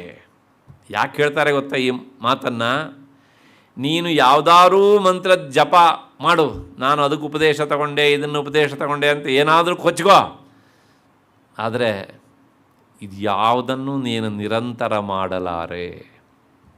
ಹಂಸ ಮಂತ್ರ ಉಂಟಲ್ಲ, ಅದನ್ನು ಮಾತ್ರ ನೀನು ಜಪಿಸದೆ ಬಿಟ್ಟಿರಲಾರೆ. ಹಾಗೆ ಅದ್ರ ಬಗ್ಗೆ ನಿನಗೊಂದು ಅವೇರ್ನೆಸ್ ಇರಬೇಕು. ಅದು ಇದೆ ಅಂತ ಆದರೆ ಆಯಿತು, ಸಾಕು ಅಷ್ಟೇ ಅಂತ. ಬೇರೆ ಮಂತ್ರಗಳನ್ನೆಲ್ಲ ಜಾಗ್ರದ ಅವಸ್ಥೆಯಲ್ಲಿ, ಅಂದರೆ ಎಚ್ಚರಾವಸ್ಥೆಯಲ್ಲಿ ನಾವು ಕೆಲವು ಹೊತ್ತು ಮಾಡಬಹುದು, ಮಾಡದೇನೋ ಬಿಡಬಹುದು. ಇನ್ನು ಸ್ವಪ್ನಾವಸ್ಥೆಯಲ್ಲಂತೂ ಮಾಡೋದೇ ಇಲ್ಲ. ಯಾರು ಮಾಡ್ತಾರೆ ಜಪನ? ಮತ್ತೆ ಇಲ್ಲ. ನಿದ್ರಾವಸ್ಥೆಯಲ್ಲಿ ಇಲ್ಲ. ಆವಾಗ ಮಾಡುವ ಜಪ ಬೇರೆಯವರಿಗೆ ತುಂಬ ಕೇಳಿಸ್ತಾ ಇರುತ್ತೆ. ಏನು ಹೇಳ್ತಾರಲ್ಲ, ಸೌಂಡ್ ಸ್ಲೀಪ್ ಅಂತ. ಬೇರೆಯವರಿಗೆ ಸೌಂಡು, ಇವರಿಗೆ ಸ್ಲೀಪ್ ಹೀಗೆ ಅಂತ ಅಲ್ವಾ? ಅಂದರೆ ಈ ಜಪ ಎಲ್ಲ ನಾವು ಒಂದು ದಿನದಲ್ಲಿ 24 ಗಂಟೆಗಳಲ್ಲಿ ಹೆಚ್ಚು ಅಂದರೆ 3/4 ಗಂಟೆ, 1 ತಾಸು ಮಾಡಬಲ್ಲೆವು. ಬೇಡ 2 ತಾಸು 3 ತಾಸು ಮಾಡಬಲ್ಲೆವು. ಬ್ಯಾಡ್ರಿ ಇನ್ನೂ ಒಂದು 2 ತಾಸು ಸೇರಿಸಿ 5 ತಾಸು ಮಾಡಬಹುದು. ಕೂತ್ಕೊಳ್ಳೋಕ್ಕಾಗಲ್ಲ, ಮಾಡೋಕ್ಕಾಗಲ್ಲ. ಆಗತ್ತಾ? ಇಲ್ಲ. ಪ್ರಶ್ನೆ ಕೇಳ್ತಾರೆ, ಆದರೆ ಜಾಗೃತ ಅವಸ್ಥೆಯಲ್ಲಿ, ಸ್ವಪ್ನಾವಸ್ಥೆಯಲ್ಲಿ, ನಿದ್ರಾವಸ್ಥೆಯಲ್ಲಿ ನೀವು ಕಾಯಿಲೆ ಹಿಡಿದು ಮಂಚದ ಮೇಲೆ ಮನಗಿದಾಗಲೂ ಕೂಡ ನೀವು ನಿರಂತರ ಜಪಿಸುವ ಒಂದು ಜಪ ಇದ್ದರೆ ಅದು ಹಂಸ ಜಪ, ಸೋಹಂ ಜಪ. ಇದನ್ನು ಯಾವಾಗ ಬಿಟ್ಟನ ಅವನು ಪ್ರಪಂಚ ಬಿಟ್ಟ. ಆದ್ದರಿಂದ ಹೇಳ್ತಾನೆ, ಆ ಜಪ ಈ ಜಪ ಅಂತ ಯಾಕೆ ತಲೆ ಬಿಸಿ ಮಾಡ್ಕೊಳ್ತೀಯೇ? ಇದ್ರ ಬಗ್ಗೆ ಮನಸ್ಸನ್ನು ಇಟ್ಟು ಗಮನಿಸು. ನೀವು ಮನಸ್ಸನ್ನಿಟ್ಟು ಗಮನಿಸಿದರೆ ಅದರ ವೈಚಿತ್ರ್ಯ ಬಹಳ ಅದ್ಭುತವಾಗಿರುತ್ತೆ. ಅದು ಅನುಭವಿಸಿದರೆ ಗೊತ್ತೋದು ಹೇಗೆ ಅಂತ, ಆ ಸೋಹಂ ಜಪದ ವಿಶೇಷತೆಗೆ. ಹಾಗಾಗಿ ಅದರ ಬಗ್ಗೆ ನಿನ್ನ ಮನಸ್ಸಿದ್ರೆ ಅದೇ ಮಹಾಜಪ. ಯಾಕೆಂದರೆ ಪ್ರಪಂಚಕ್ಕೆ ಬರುವುದಕ್ಕಿಂತ ಮೊದಲು ತಾಯಿಯ ಗರ್ಭದಲ್ಲಿ ಪ್ರಾರಂಭ ಮಾಡಿದ್ದೋದು, ಕೊನೆಗೆ ನಾವು ಅದನ್ನು ಬಿಟ್ವಿ ಅಂದರೆ ಪ್ರಪಂಚ ಬಿಟ್ಟು ಹೊರಟ್ವಿ ಅಂತ. ಉಸಿರಿರುವವರೆಗೂ ಮಾಡುವ ಒಂದೇ ಒಂದು ಜಪ ಇದ್ದರೆ ದಟ್ ಈಸ್ ಕಾಲ್ಡ್ ಹಂಸ ಜಪ. ಅಷ್ಟು ಹಿನ್ನೆಲೆಯಲ್ಲಿ ಪ್ರಾಣೋವಾ, ಪ್ರಾಣವೇ ವಾಹನ. ಯಾರಿಗೆ? ಜಗನ್ಮಾತೆಗೆ. ಇಲ್ಲಿ ಈ ಮಾತು ಸ್ಪಷ್ಟ ಆಗೋದಿಲ್ಲ. ಅಂದರೆ ಆ ಚೈತನ್ಯ ಸ್ವರೂಪನಾದ ಪರಮಾತ್ಮನ ಅಭಿವ್ಯಕ್ತಿ ಸ್ಥಾನ ಯಾವುದು ಅಂದರೆ ಪ್ರಾಣ. ಆ ಪ್ರಾಣ ಏನು ಹೇಳುತ್ತೆ ಅಂದರೆ, ಪರಮಾತ್ಮನನ್ನು ನಾನು ಹೊತ್ತಿದ್ದೇನೆ ಅನ್ನೋದನ್ನು ನಿರಂತರ ಹೇಳ್ತಾ ಇರುತ್ತೆ. ನಾವು ಗಮನ ಕೊಟ್ಟರೂ ಹೇಳುತ್ತೆ, ಗಮನ ಕೊಡದೇ ಇದ್ದರೂ ಅದು ಹೇಳುತ್ತೆ. ಇಲ್ಲಿ ಹಂಸವಾಹನ ಅಂತ ಹೇಳಿದ್ರು, ಇಷ್ಟು ಹೇಳಿದರೂ ಸಹ ನಮ್ಗೆ ಗೊತ್ತಾಗೋದಿಲ್ಲ. ವಿಷ್ಣು ಸಹಸ್ರನಾಮದಲ್ಲಿ ಒಂದು ಮಾತು ಬರುತ್ತೆ, ವರದೋ ವಾಯುವಾಹನ. ವಾಯು ಅಂದ್ರೆ ಏನ್ರಿ? ಪ್ರಾಣ. ಅದೇ ವಾಹನವಾಗಿ ಉಳ್ಳವನು ಯಾರು? ಪರಮಾತ್ಮ. ಹಾಗೆ ಜಗನ್ಮಾತೆ ವಾಯುವಾಹನ, ಪ್ರಾಣವೇ ವಾಹನವಾಗಿ ಉಳ್ಳವಳು. ಅಂದರೆ ಪ್ರಾಣದ ಮೂಲಕ ಅಭಿವ್ಯಕ್ತವಾಗುವವಳು ಅಂತ. ಸಹಜ, ಪ್ರಾಣದ ಮೂಲಕ ನಮಗೆ ಅಭಿವ್ಯಕ್ತ ಗೊತ್ತಾಗೋದು ಯಾವುದು? ಚೈತನ್ಯವೇ, ಅರಿವು. ಹಾಗಾಗಿ ಅರಿವು ಎನ್ನುವಂಥ ಜಗನ್ಮಾತೆಯನ್ನು ಹೊತ್ತು ಸಂಚರಿಸುವುದು ಯಾವುದು ಅಂದರೆ ಪ್ರಾಣವೇ. ಅದಕ್ಕೋಸ್ಕರಲೇ ಆಕೆಯನ್ನು ಹಂಸವಾಹನ ಅಂತ ಕರೆದರು. ಪ್ರಾಣೋವಾ ವಾಹನವತ್ ಆಧಾರಭೂತ ಪ್ರತೀಕಮಿತ್ಯರ್ಥ.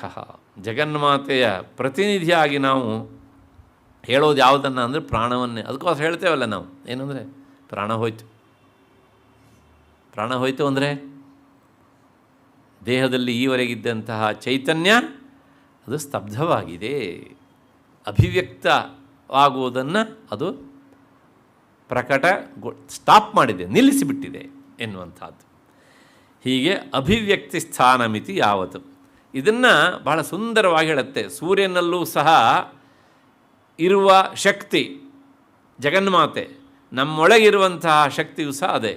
ಅದನ್ನೇ ಹೇಳುತ್ತೆ ನೋಡಿ, ಸಯಶ್ಚಾಯಂ ಪುರುಷೇ ಸೋಲಾರ್ ಎನರ್ಜಿ ಅಂತ ನಾವು ಹೇಳ್ತೇವಲ್ಲ, ಆ ಎನರ್ಜಿ ಎಲ್ಲೂ ಉಂಟು, ಪ್ರಾಣರೂಪದಿಂದ. ಪ್ರಾಣವೇ ಅಲ್ಲ. ಪ್ರಾಣ ವಾಸ್ತವಿಕವಾಗಿ ಅದು ಜಡ. ಆ ಜಡವಾದ ಪ್ರಾಣಕ್ಕೆ ಸಂಚಾರ ಶಕ್ತಿ ಬಂದಿದ್ದೇ ಚೈತನ್ಯ ರೂಪಿಣಿಯಾದಂಥ ಅವಳಿಂದಾಗಿ. ಆದ್ದರಿಂದಾಗಿ ಸಯಶ್ಚಾಯಂ ಪುರುಷೇ, ಸಯಶ್ಚ ಅಯಂ ಪುರುಷೇ, ಈ ಪುರುಷನಲ್ಲಿ ಯಾವ ಚೈತನ್ಯ ಉಂಟೋ, ಯಶ್ಚಾಸಾವಾದಿತ್ಯೇ, ಯಾವುದು ಆದಿತ್ಯನಲ್ಲಿ ಉಂಟೋ, ಸ ಏಕಃ, ಅದು ಒಂದೇ. ಸೂರ್ಯನಲ್ಲಿರುವಂತಹ ಚೈತನ್ಯ ಮತ್ತು ಇಲ್ಲಿರುವಂತಹ ಚೈತನ್ಯ ಎರಡು ಒಂದೇ. ಆದ್ದರಿಂದ ಯಶ್ಚಾಸಾವಾದಿತ್ಯ ಸ ಏಕಃ, ಅವನು ಒಂದೇ ಹೊರತು ಎರಡಲ್ಲ. ಇಷ್ಟು ಹಿನ್ನೆಲೆಯಲ್ಲಿ ಮುಂದೆ ಅಥವಾ ಹಂಸವಾಹನ, ಇದಕ್ಕೆ 3-4 ಅರ್ಥ ನಾನು ಹೇಳಿದ್ದೇನೆ. ಈಗ ಇನ್ನೊಂದು ಕೊನೆಯದಾದಂಥ ಅರ್ಥ ಹಂಸವಾಹನ. ಹಂಸವನ್ನು ವಾಹನವಾಗಿಸಿಕೊಂಡಂಥವಳು ಬ್ರಾಹ್ಮೀ ರೂಪಿಣಿ. ಜಗನ್ಮಾತೆಯ ಇನ್ನೊಂದು ಹೆಸರು ಬ್ರಾಹ್ಮಿ. ಅವಳ ಹೆಸರು ಯಾಕೆ ಅದು ಬಂತು ಕೇಳಿದರೆ, ಹಂಸವನ್ನೇ ವಾಹನವನ್ನಾಗಿ ಮಾಡಿಕೊಂಡದ್ರಿಂದ ಅವಳ ಹೆಸರು ಬ್ರಾಹ್ಮೀ ರೂಪಿಣಿ. ಬ್ರಾಹ್ಮೀ ರೂಪಿಣಿ ಅಂದರೆ ಅರ್ಥ ಏನು ಅಂದರೆ, ಬ್ರಹ್ಮ ಹಂಸವಾಹನ. ತ್ರಿಮೂರ್ತಿಗಳಲ್ಲಿ ಬ್ರಹ್ಮನ ವಾಹನ ಯಾವುದು? ಹಂಸ. ಅವನ ಪತ್ನಿ ಆದದ್ರಿಂದಲೇ ಅವಳ ಹೆಸರು ಬ್ರಾಹ್ಮಿ. ಮಧ್ಯದಲ್ಲಿ ಒಂದು ತಮಾಷೆ ಹೇಳ್ಬಿಡ್ತೇನೆ. ಲೋಕವನ್ನು ಸೃಷ್ಟಿ ಮಾಡುವ ಬ್ರಹ್ಮನ ಮನೆಯಲ್ಲಿ ಇದ್ದಿದ್ದು ಒಂದೇ ವಾಹನ, ಜನಕ್ಕೊಂದು ವಾಹನ ಅಲ್ಲ. ಯಜಮಾನರಿಗೂ ಅದೇ ವಾಹನ, ಅಮ್ಮ ಅವರಿಗೂ ಅದೇ ವಾಹನ. ಹಾಗಾಗಿ ಬ್ರಾಹ್ಮಿ ಹಂಸ ಸಮಾರೂಢ. ಬ್ರಾಹ್ಮಿ ಅಂದರೆ ಹಂಸವನ್ನು ಏರಿದವಳು ಅಂತ. ನವರಾತ್ರಿಯಲ್ಲಿ ಅದೇ ಒಂದು ಪ್ರತ್ಯೇಕವಾದಂಥ ಅಲಂಕಾರದ ಪ್ರಕ್ರಿಯೆ ಉಂಟು ಹೀಗೆ ಅಂತ. ಹಾಗಾಗಿ ತಮಾಷೆ ಮಾಡಿದೆ ಇದನ್ನು. ಮತ್ತು ಇದನ್ನೇ ಅಂದ್ಕೊಬಿಟ್ಟಿರೋ ಅವ್ರ ಮನೇಲಿ ಒಂದೇ ವಾಹನ ಇದೆ ಅಂತ. ಹಾಗಲ್ಲ, ಇಬ್ಬರಿಗೂ ಒಂದೇ ವಾಹನ ಅನ್ನುವಂಥದ್ದು ಅದರ ತಾತ್ಪರ್ಯ. ಹಂಸವಾಹನ ಬ್ರಾಹ್ಮೀ ರೂಪಿಣಿ ಇತ್ಯರ್ಥ.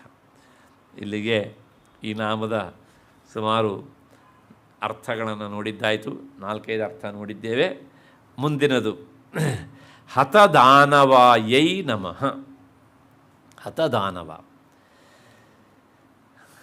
ದಾನವರು ಅಂದರೆ ಧನುವಿನ ಮಕ್ಕಳು. ಕಶ್ಯಪ ಪ್ರಜಾಪತಿಗೆ 13 ಜನ ಪತ್ನಿಯರು. ಹಿಂದೆ ಭಾಗವತವನ್ನು ಹೇಳುವಾಗ ಹೇಳಿದ್ದೇನೆ. ನನಗೆ ಗೊತ್ತು, ನಾನು ಮತ್ತೊಂದು ಸಲ ಹೇಳಿದರೂ ನಿಮಗೆ ಹೊಸದಾಗಿ ಕಾಣುತ್ತೆ, ಯಾಕೆಂದರೆ ಅಷ್ಟು ಸಹ ಮರೆತಿರುತ್ತೆ. ನೀವು ಮರೆಯುವುದೇ ನಮಗೆ ವರ.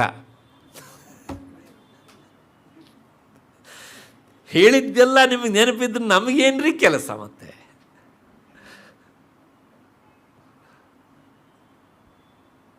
ಅಲ್ವಾ?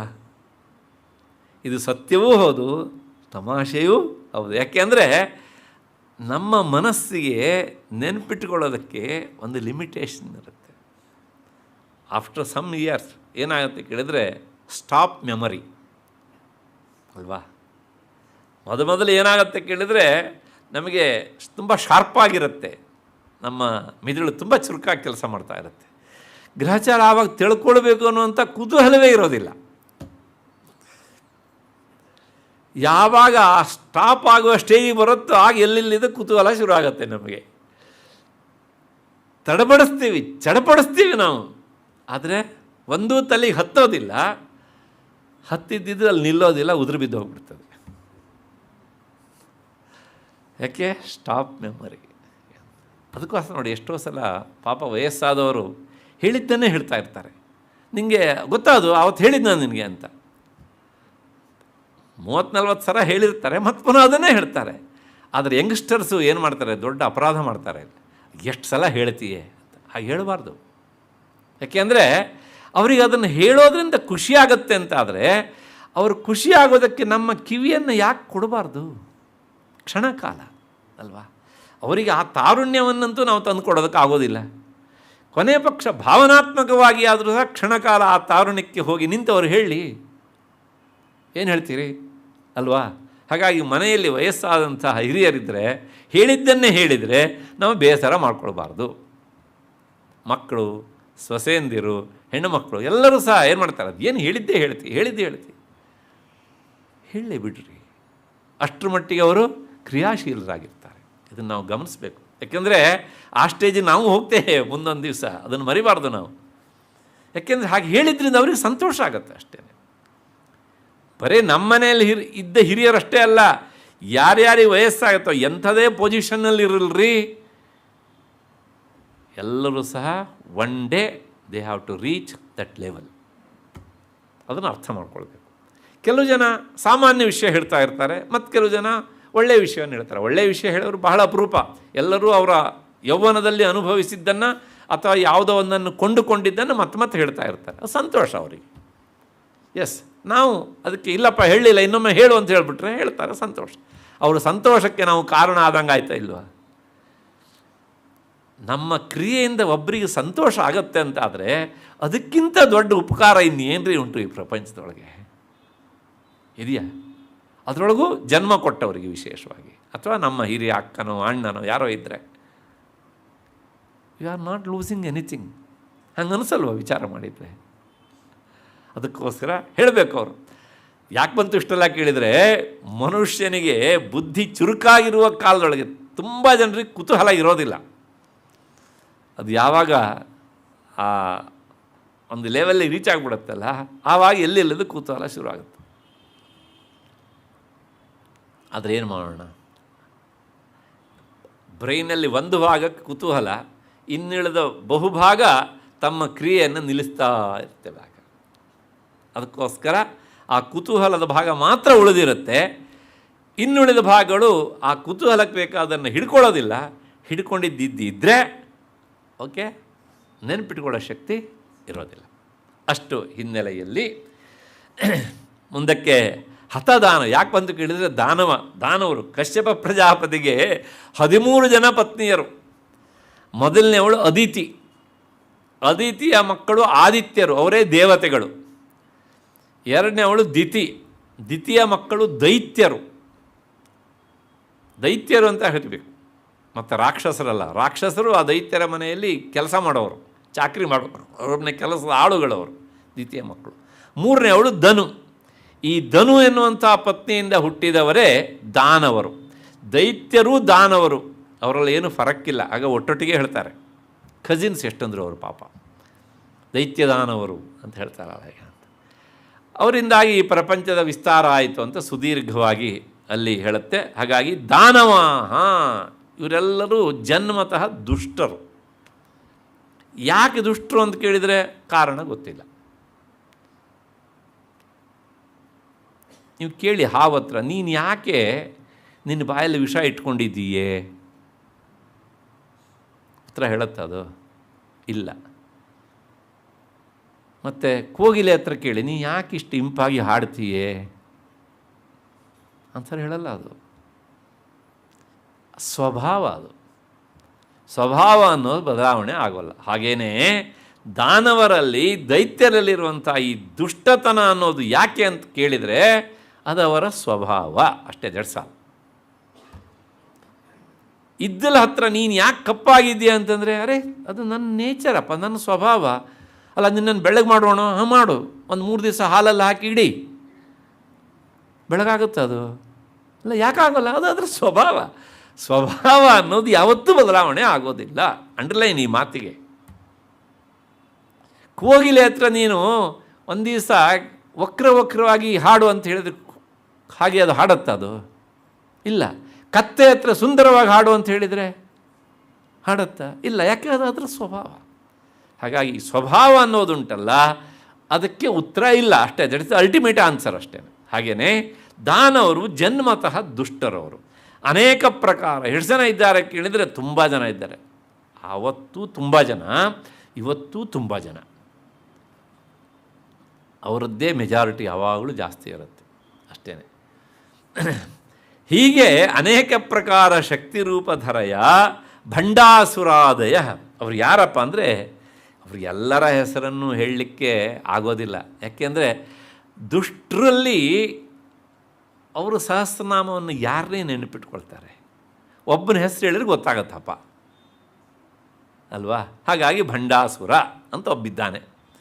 ಆ ಭಂಡಾಸುರ ಇಂತಹ ಈ ದಾನವರನ್ನು, ದೈತ್ಯರನ್ನು ಅವಳು ಸಂಹಾರ ಮಾಡಿದ್ರಿಂದ ಅವಳ ಹೆಸರು ಹತದಾನವ, ಅಂದರೆ ಸಾಯಿಸಲ್ಪಟ್ಟ ದಾನವರುಳ್ಳವಳು ಜಗನ್ಮಾತೆ, ಹತದಾನವ ಅಂತ. ಕೇಳ್ಬೋದು ನೀವು, ಅವಳಿಗೆ ಇನ್ನೇನು ಕೆಲಸ ಇಲ್ವಾ, ಇದೇ ಕೆಲಸ ಅಂತ. ಎಸ್, ಪ್ರಪಂಚದಲ್ಲಿ ಒಳ್ಳೆಯವರು ಬೆಳಿಬೇಕು ಅಂದರೆ ದುಷ್ಟರ ಸಂಹಾರ ಆಗಲೇಬೇಕು ಅಷ್ಟೇ. ನೀವು ಒಂದು ಒಳ್ಳೆಯ ಮಾವಿನ ಗಿಡವನ್ನು ನೆಡ್ತೀರ, ಅದಕ್ಕೆ ನೀರು ಗೊಬ್ಬರ ಹಾಕ್ತೀರ, ಅದರದ ಪಕ್ಕದಲ್ಲಿ ನೀವು ಇಷ್ಟಪಡದೇ ಇರುವಂತಹ ನಾಚಿಕೆ, ಮುಳ್ಳು, ವೀಡ್ಸ್, ಕಳೆಗಳು ಸಿಕ್ಕಾಪಟ್ಟೆ ಹುಡ್ತಾ ಇರ್ತವೆ ಅಲ್ವಾ? ಅದು ಯಾಕೆ ಅಂತ ಕೇಳಿ, ಅದು ಅವ್ರ ಸ್ವಭಾವ. ಹಾಗಿದ್ರೆ ಈ ಮಾವಿನ ಗಿಡ ಚೆನ್ನಾಗಾಗಬೇಕು ಅಂದರೆ ವರ್ಷದಲ್ಲಿ 3-4 ಸಲ ಇವುಗಳನ್ನೆಲ್ಲ ಕಿತ್ತಾಕ್ತಾ ಇರಬೇಕು, ಸ್ವಚ್ಛ ಮಾಡ್ತಾ ಇರಬೇಕು. ಆಗ ಭಾರತ ಸ್ವಚ್ಛ ಆಗತ್ತೆ. ಆದರೆ ಏನಾಗುತ್ತೆ ಕೇಳಿದರೆ ಆಗಾಗ 5 ವರ್ಷಕ್ಕಿಂತ ಈ ವೀಡ್ಸ್ಗಳು ಜಾಸ್ತಿ ಹುಡ್ತಾನೇ ಇರ್ತವೆ ಹೀಗೆ ಅಂತ, ನಾಚಿಕೆ ಮುಳ್ಳಿನಂತಹ ಮುಳ್ಳುಗಳು. ಆದರೆ ಏನು ಮಾಡ್ತೀರಾ, ತೋಟದ ಮಾಲೀಕ ಎಷ್ಟು ಅಂತ ಸ್ವಚ್ಛ ಮಾಡಬೇಕು ಅನ್ನೋದೊಂದು ಪ್ರಶ್ನೆ ಅಲ್ವಾ? ಅದಕ್ಕೋಸ್ಕರ ಜಗನ್ಮಾತೆ ಹೇಳ್ತಾಳೆ, ಇಲ್ಲ ನನಗೆ ಆ ಕೆಲಸ ಬಿಡಿ, ನಾನು ಮಾಡ್ತೇನೆ ಅಂತ ಹೇಳಿ ಹತದಾನವ, ಎಲ್ಲ ದುಷ್ಟರನ್ನು, ದಾನವರನ್ನು, ದೈತ್ಯರನ್ನು ಸಂಹಾರ ಮಾಡುವವಳು. ಅದೇ ಅಲ್ವಾ ಪ್ರಪಂಚದಲ್ಲಿ 2 ಭಗವಂತ ಅಥವಾ ಭಗವತಿ ಮಾಡೋದು. ಏನು ಅಂದರೆ ಪರಿತ್ರಾಣಾಯ ಸಾಧೂನಾಂ ವಿನಾಶಾಯ ಚ ದುಷ್ಕೃತಾಂ ಧರ್ಮ ಸಂಸ್ಥಾಪನಾರ್ಥಾಯ ಸಂಭವಾಮಿ ಯುಗೆ ಯುಗೆ. 2 ಅವನು ಮಾಡೋದು ನಮಗೆ. ಆ 2 ಮಹೋಪಕಾರ. ಪರಿತ್ರಾಣಾಯ ಸಾಧೂನಾಂ, ಸಜ್ಜನ ರಕ್ಷಣೆ ಮಾಡಬೇಕು. ಹೇಗೆ ಮಾಡಬೇಕು ಅಂತಂದರೆ ಅವ್ರ ರಕ್ಷಣೆ ಮಾಡಿದ್ರಿಂದ ಆಗೋದಿಲ್ಲ. ಅದಕ್ಕೆ ನೆಕ್ಸ್ಟ್ ಉತ್ತರ ಹೇಳುತ್ತೆ, ವಿನಾಶಾಯ ಚ ದುಷ್ಕೃತಾಂ, ದುಷ್ಕೃತರನ್ನು ವಿನಾಶಗೊಳಿಸಿದರೆ ಸಜ್ಜನರ ಪರಿತ್ರಾಣ ಆಗತ್ತೆ. ಉತ್ತರಾರ್ಧ ಮೊದಲು, ಪೂರ್ವಾರ್ಧ ನಂತರ. ಇದರಿಂದ ಏನಾಗುತ್ತೆ ಅಂದರೆ ಧರ್ಮ ಸಂಸ್ಥಾಪನೆ ಆಗತ್ತೆ. ಧರ್ಮ ಸಂಸ್ಥಾಪನೆ ಅಂದರೆ ಯಾವುದೋ ಒಂದು ದೊಡ್ಡ ಧರ್ಮ ಅಂತ ಅಂದ್ಕೊಳ್ಬೇಡಿ. ಮನುಷ್ಯರು ನೆಮ್ಮದಿಯಿಂದ ಹಾಯಾಗಿ ನಿರ್ಭೀತರಾಗಿ ರಾತ್ರಿ 10 ಗಂಟೆಗೂ ಸಹ ಒಬ್ಬಳು ಮಹಿಳೆ ಸಂಚಾರ ಮಾಡ್ಬೋದು. ಅಷ್ಟು ನಿರ್ಭೀತಿಯಿಂದ ಸಂಚಾರ ಮಾಡಲಿಕ್ಕಾಗುತ್ತೆ. ದಿಸ್ ಈಸ್ ಧರ್ಮ ಸಂಸ್ಥಾಪನ. ಅದಕ್ಕೋಸ್ಕರ ನೀವು ಯಾವುದೇ ಪಕ್ಷದವನ್ನು ತಂದರೂ ಸಹ ಇವರಿಂದ ಧರ್ಮ ಸಂಸ್ಥಾಪನೆ ಪೂರ್ತಿ ಆಗೋದಿಲ್ಲ. ಕೊನೆಗೆ ಅವನೇ ಅಥವಾ ಅವಳೇ ಬರಬೇಕು, ಆಗ ಧರ್ಮ ಸಂಸ್ಥಾಪನೆ ಆಗತ್ತೆ. ಅದಕ್ಕೋಸ್ಕರ ಸಂಭವಾಮಿ ಯುಗೆ ಯುಗೆ, ನಾನು ಯುಗ ಯುಗದಲ್ಲೂ ಸಹ ಸಂಭವಿಸಿ ಬರ್ತೇನೆ. ಅಲ್ಲ ಮಧ್ಯೆಯಲ್ಲಿ ಆಗೋದೇ ಇಲ್ಲ ಅಂತ ಕೇಳಿದರೆ ಆಗತ್ತೆ. ಅರ್ಜುನನಂಥವ್ರು ಕರೆದ್ರೆ ಸಂಭವಾಮಿ ಪದೇ ಪದೇ. ಆಕೆಯನ್ನು ಆರಾಧಿಸುವವರು ತೀವ್ರತೆಯಿಂದ ಮತ್ತೆ ಮತ್ತೆ ಕರೆದಾಗ ಜಗನ್ಮಾತೆಯು ಸಹ ಸಂಭವಾಮಿ ಪದೇ ಪದೇ. ಹಾಗಿಲ್ಲದೆ ಇದ್ದರೆ ಸಂಭವಾಮಿ ಯುಗೆ ಯುಗೆ. ಆ ತೀರ್ಮಾನ ನಾವು ಮಾಡಬೇಕು. ಯುಗ ಯುಗದಲ್ಲಿ ಬರಬೇಕೋ ಅಥವಾ ಪದೇ ಪದೇ ಬರಬೇಕು ಎನ್ನುವಂತಹ ಈ ವಿಚಾರದೊಂದಿಗೆ ಇಲ್ಲಿಗೆ ನಿಲ್ಲಿಸ್ಕೊಳ್ಳೋಣ. ನಾಳೆ ಸೇರಿದಾಗ ಹತ್ಯಾದಿ ಪಾಪ ಶಮನ್ಯೈ ನಮಃ ಎನ್ನುವಂಥ ನಾಮದಿಂದ ಮುಂದಕ್ಕೆ ಚಿಂತನೆ ಮಾಡೋಣ. ಅಲ್ಲಿವರೆಗೆ ನಿಮಗೆಲ್ಲ ನಮಸ್ಕಾರ ಮತ್ತು ಕೃತಜ್ಞತೆಗಳು.